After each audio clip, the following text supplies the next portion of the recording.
దేవుని స్తోత్రం. క్రీస్తునందు దేవుని బిడ్డలారా, ఉదయకాలమున ప్రభువును మీ అందరికీ హృదయపూర్వక వందనాలు తెలియజేస్తున్నాను.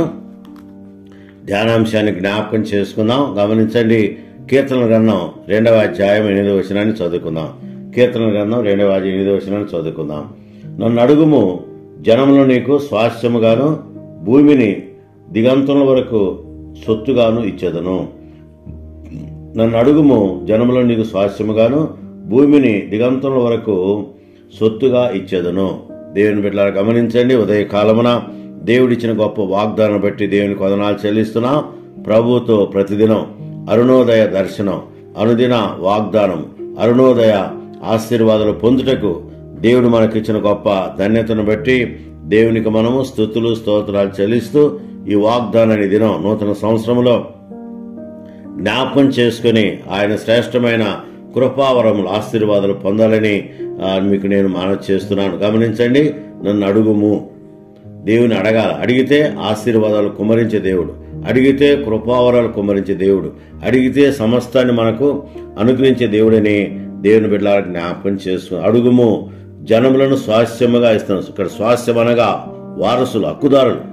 దేవుని అడిగితే నిజముగా జనములను మనకు స్వాస్థ్యముగా హక్కుదారులుగా ఇస్తాడు. అంత మాత్రం కాదు, భూమి దిగంతుల వరకు సొత్తుగా చేసేదనంట. నిజమే, మనము దేవుని సొత్తు. అందుకనే ఆయన సొత్తు అయిన ప్రజలమని దేవుని బిడ్డలారా జ్ఞాపకం చేసుకుందాం. అందుకనే భక్తుడైన పేతురు రాసిన మొదటి పత్రిక 2వ అధ్యాయము 9వ వచనం గమనిస్తే, చీకటిలో నుండి ఆశ్చర్యక వెలుగులోకి పిలిచిన వాని గుణాతిశయములను ప్రచురము చేయ నిమిత్తం ఏర్పాటు చేయబడిన వంశమును, రాజులైన యాజక సమూహమును, పరిశుద్ధ జనమును, దేవుని సొత్తు అయిన ప్రజలని దేవుడు వాగ్దానం చేస్తుంది. నిజమే, దేవుని బిడ్డలారా గమనించండి, మనము ఏర్పాటు చేయబడిన వారము.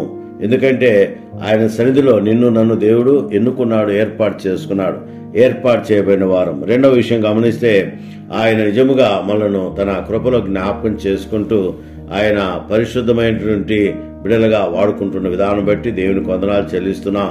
రాజులైన యాజక సమూహం మనమే, పరిశుద్ధ జనం మనమే, ఆయన సొత్తైన ప్రజలు. సొత్తు అనగా ఇక్కడ వారసత్వం. దేవుని బిడ్డలారా గమనించండి, ఆయన సొత్తుగా నిన్ను నన్ను ఆయన ఏర్పాటు చేసుకున్నాడు, తన కృపలతో నింపి దీవిస్తున్నాడు, మేలు చేస్తున్న విధానం బట్టి దేవునికి మనము కృతజ్ఞత స్తుతులు స్తోత్రాలు చెల్లిద్దాం. అందుకనే నూతన సంవత్సరంలో అడిగితే ఆశీర్వాదాలు ఇచ్చే దేవుడు, పిలిస్తే పలికే దేవుడు, అడిగితే కృపావరాలు కుమ్మరించే దేవుడు, జనములను స్వాస్థ్యముగా అనుగ్రహించే దేవుడు, సొత్తుగా ఇచ్చే దేవుడు, ఒక గొప్ప వాగ్దానం చేస్తున్నట్లుగా దేవుని బిడ్డలకు జ్ఞాపకం చేసుకుందాం.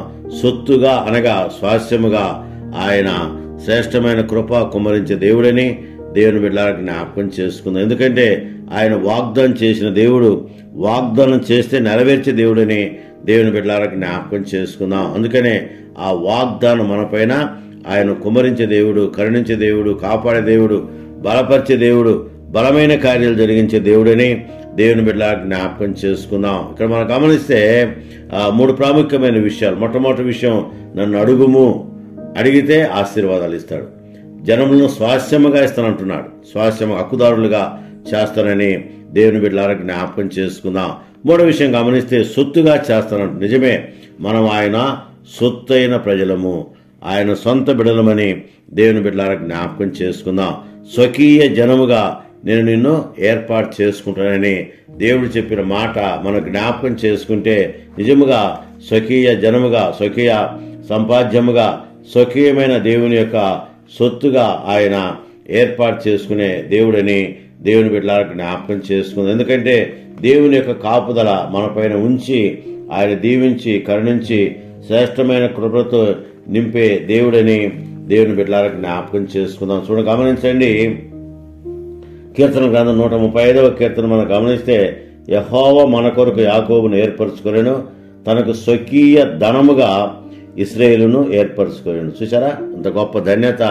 స్వకీయ ధనం, మనమే దేవుని యొక్క ధనం. స్వకీయ ధనముగా ఇశ్రాయేలును ఏర్పాటు చేసుకున్నాడు. నిజమే, దేవుని బిడ్డలకు జ్ఞాపకం చేసుకుందాం. మనము ఆయనకు స్వకీయ ధనము అని దేవుడు పేరు పెట్టి పిలుస్తున్నట్లుగా దేవుని బిడ్డలకు జ్ఞాపకం చేసుకుందాం. స్వకీయ ధనమనగా సొంత ప్రజలమని దేవుని బిడ్డలారా జ్ఞాపకం చేసుకో. ఎందుకంటే ఆయన తన కృప కుమ్మరింప చేసే దేవుడు, కరుణించి కాపాడి ఆదరించే దేవుడని దేవుని బిడ్డలారా జ్ఞాపకం చేసుకుందాం. శ్రేష్టమైన కృపావరాలతో ఆయన కుమ్మరించే దేవుడని దేవుని బిడ్డలారా జ్ఞాపకం చేసుకుందాం. అందుకనే ఉదయకాలమున దేవుని బిడ్డలారా గమనించండి, వాగ్దానం చేసిన దేవుడు నిన్ను నన్ను సొత్తుగా చేసుకుంటాడు, స్వజనముగా చేసుకుంటాడు, స్వకీయ ధనముగా ఆయన నూతన సంవత్సరంలో ఏర్పాటు చేసుకున్న విషయాన్ని దేవుని బిడ్డలారా జ్ఞాపకం చేసుకుందాం. అందుకనే ఆయన బూదిగంతల వరకు ఆయన సొత్తుగా ఏర్పాటు చేసుకుంటాడు. అందుకనే అడుగువానికి ఆయన ఇస్తాడు, ఎదుకువానికి దొరుకుతాడు. అంత మాత్రం కాదు, ఆయనకు మొరపెడితే ఖచ్చితంగా ఉత్తరం ఇస్తాడు. అందుకని నాకు మొరపెట్టుము, నేను నీకు ఉత్తరం ఇచ్చిదనని దేవుడు చెప్పిన మాట ఎంతో గొప్పదన్న విషయాన్ని దేవుని బిడ్డలారా జ్ఞాపకం చేసుకుందాం. ఉదయకాలమున మనం దేవుని అడుగుదాం, అడిగి ఆశీర్వాదాలు పొందుదాం, దేవుని సొత్తుగా ఉందాం, దేవుని స్వాస్థ్యముగా ఉందాం. ఆయన కృపావర్షం కుమ్మరింప చేయటకు నీవు నేను హక్కుదారులు అనే విషయాన్ని జ్ఞాపకం చేసుకుని ముందుకు సాగినట్లు తండ్రి కుమార పరిశుద్ధాత్మ దేవుడు తన కార్యాలు జరిగించునుగాక.